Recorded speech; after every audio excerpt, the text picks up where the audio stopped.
جس حسین مظلوم کا یہ ذکر ہے اور جس مولا کا یہ صدقہ ہے، ان کی تو شان یہ ہے کہ جس دن حسین دنیا میں تشریف لائے اس دن عرش کے مجرم کو معاف کیا، اور جس دن دنیا سے تشریف لے گئے اس دن فرش کے مجرم کو معاف کیا۔ جب دنیا میں تشریف لائے تو عرش کا مجرم فطرس وہ آیا سید الشہداء کے پاس معافی طلب کرنے کے لیے۔ حسین نے اس عرش کے مجرم کو معاف کر دیا۔ فطرس کا گناہ زمین پر نہیں ہوا تھا، وہ تو زمین پر اس کا جو ڈومین تھا وہ تو زمین تھا ہی نہیں، وہ تو ملک تھا، اور اس کا گناہ آسمانوں پر تھا، ترک اولا۔ جب حسین تشریف لائے تو عرش کے مجرم کو معاف کیا، جب تشریف لے گئے تو حر کو معاف کیا جو فرش کا مجرم تھا۔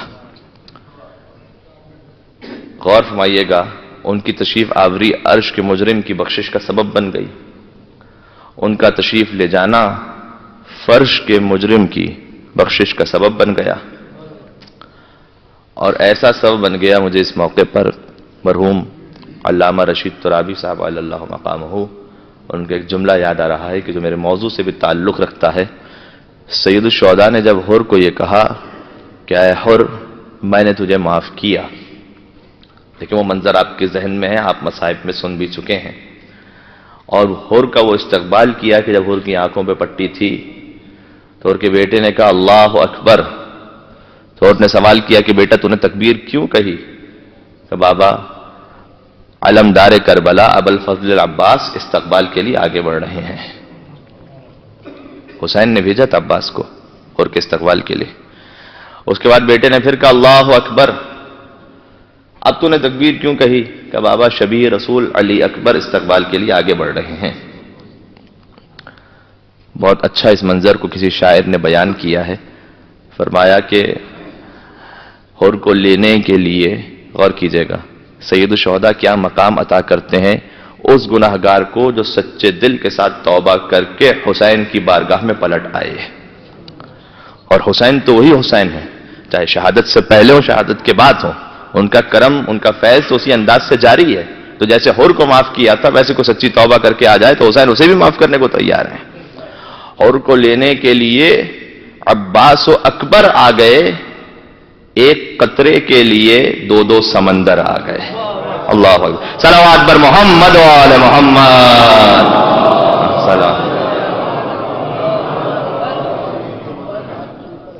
یہ معراج عطا کی اس گناہگار کو جو صدق دل کے ساتھ توبہ کر کے سید الشہداء کی خدمت میں پہنچا تھا۔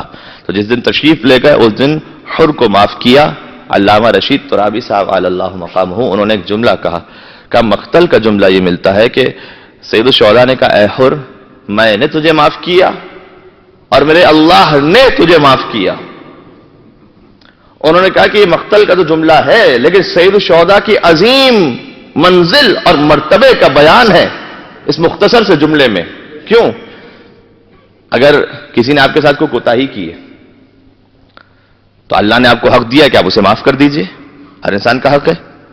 آپ یہ تو کہہ سکتے ہیں کہ میں نے تجھے معاف کیا، کیا کسی انسان میں یہ جرأت ہے کہ آگے بڑھ کے یہ کہہ دے کہ میرے اللہ نے بھی تجھے معاف کر دیا؟ اللہ اکبر۔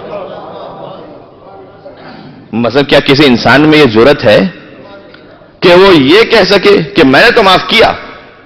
ہاں اتنا سب کہہ سکتے ہیں، لیکن اللہ نے معاف کیا اس کا علم نہ کسی کو ہے، نہ اتنی جرأت کوئی کر سکتا ہے کہ وہ یہ کہے کہ میں جانتا ہوں کہ میرے اللہ نے بھی تجھے معاف کیا۔ خدا کی قسم یہ جرأت فقط حسین ابن علی میں تھی۔ میں نے معاف کیا، پھر حسین نے آگے بڑھ کر کہا میرے رب نے بھی تجھے معاف کیا۔ حسین سمجھانا چاہتے تھے اگر رب تک پہنچنا چاہتے ہو تو واحد دروازہ حسین ابن علی ہے، یہیں سے رب کی معافی بھی یہیں سے ملے گی۔ حسین معاف کر دیں تو گویا رب نے معاف کر دیا۔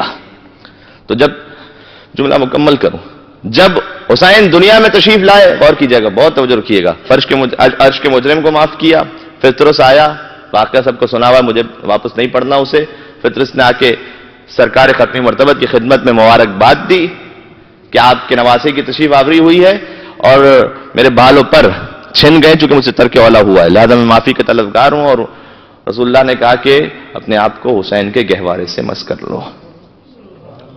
حسین سے نہیں، حسین کے گہوارے سے مس کر لو. اللہ اکبر، کاش میری بات پہنچے. حسین کے گہوارے سے مس کرو یعنی کیا مطلب؟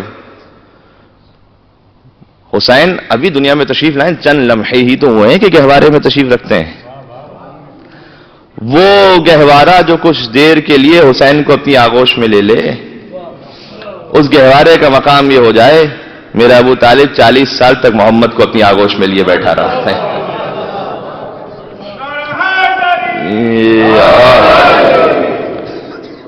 خدا کے بعد جو سب سے بڑا ہے ابو طالب کی گودی کا پلا ہے. اور ہمارے تو فقط چند لمحوں کے لیے حسین تشریف لائے تھے آغوش میں، آغوش گہوارے میں، اور گہوارے کا مقام یہ ہو گیا کہ گہوارے نے اس عرش کے مجرم کو نجات عطا کر دی. گویا رسول اللہ سمجھانا چاہتے تھے اگر میں حسین سے مس کروا کے اسے نجات عطا کرتا تو بعد میں کسی مومن کے ذہن میں خیال آ سکتا تھا کہ اب تو حسین ظاہری طور پر دنیا میں موجود نہیں ہے، حیات نہیں ہے، ظاہری طور پر دنیا میں ہمارے سامنے نہیں ہے. بھائی میں اگر معافی چاہتا ہوں تو میں کیسے اپنے آپ کو سید الشہداء کے جسم اطہر سے مس کروں؟ فطرت کو تو یہ موقع نصیب ہو گیا، مجھے موقع کیسے نصیب ہوگا؟ نہیں، حضور نے کہا نہیں، حسین کا جسم اطہر تو بہت بلند بات ہے. حسین جس گہوارے میں گہوارے سے مس کر لو تو معافی عطا ہو جائے گی. مطلب یہ تھا کہ حسین جس قبر مطہر میں ہو، اگر ذریعہ مبارک کا اسے گھیرا ہوا ہو، جیسے فطرس کو حسین کے گہوارے نے شفا دے دی، تم کربلا چلے جانا، حسین کی زری سے مس کر لینا، حسین کی زری تمہیں شفا عطا کر دے گی.